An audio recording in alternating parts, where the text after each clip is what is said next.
Representative Charles McCall from District 22. I represent Atoka, Johnston, Murray, and a little bit of Garvin County. Just, it's a pleasure to be with you this evening. I finished my third year at the Capitol, and I've had an honor to serve with each and every one of these fine gentlemen up on stage this evening. Listen, we're all in for a fight this year.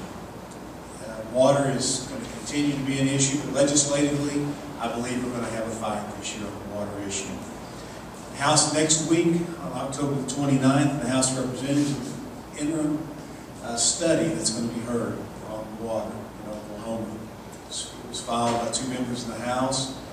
It once again was signed on October 29th.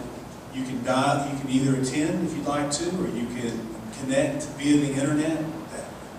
That interim study will be streamed over the internet.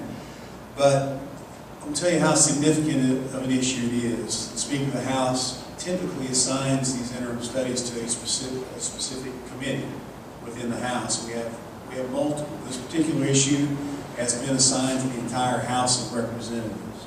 So I expect it to be well attended.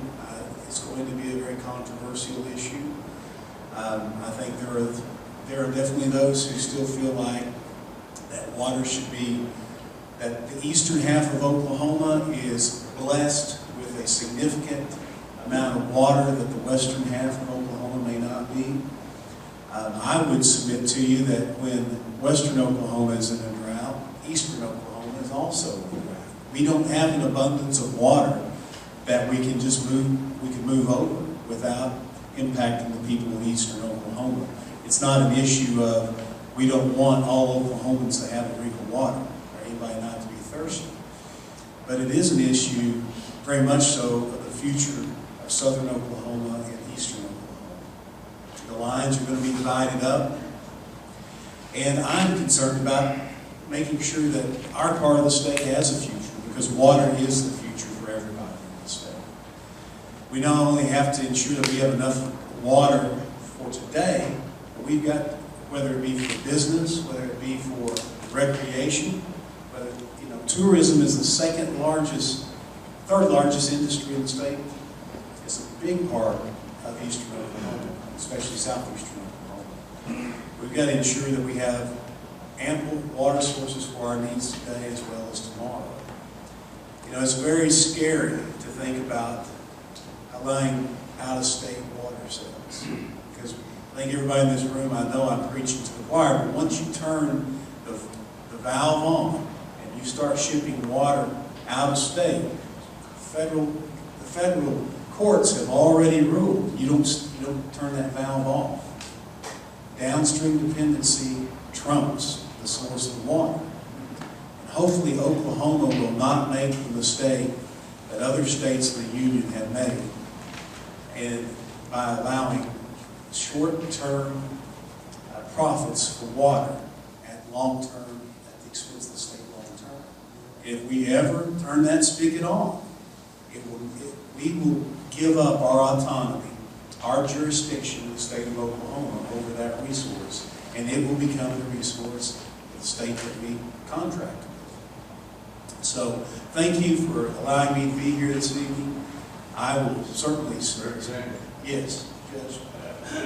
Representative, I was just going to comment that I think you're absolutely correct.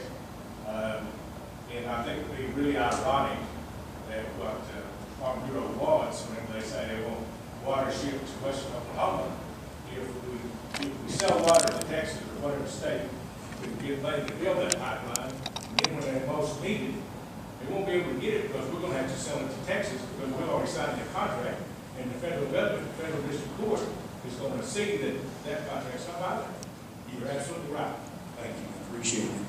And I think I share, I think everybody on this panel feels that way.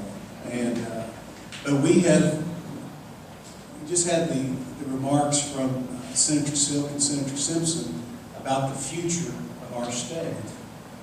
And water is it. Dallas-Fort Worth, they won't, look, there are 1,000 people a day moving into the Dallas-Fort Worth area. 1,000. they are running out of the resource. They want Oklahoma water because they want to continue to fuel those economic engines. If we allow our water in this part of the state to go to Texas or anywhere else, that's the future that we're sacrificing and what we're giving up. That's the exchange. So once again, thank you for allowing me to be here. I'd be happy to answer questions.